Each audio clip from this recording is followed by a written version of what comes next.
حضرت علی فرماتے ہیں رسول اللہ صلی اللہ علیہ وآلہ وسلم ہمارے گھر تشریف لائے۔ میں اور فاطمہ اکٹھے بیٹھے ہوئے تھے۔ میں دال مسور صاف کر رہا تھا تو رسول خدا نے فرمایا، اے علی۔ میں نے کہا کہ یا رسول اللہ فرمائیں۔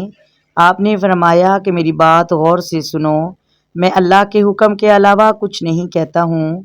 آپ نے فرمایا، جو مرد اپنی بیوی کے گھریلو کاموں میں مدد کرتا ہے تو اللہ پاک اس مرد کے جسم کے ہر بال کے بدلے 1 سال کی عبادت کا ثواب دیتا ہے، جس میں دن کے روزے اور رات کی نماز میں مشغول بھی شامل ہے۔ شوہر محبت پر مجبور ہو جائے گا، یہ سورت پڑھ لیں۔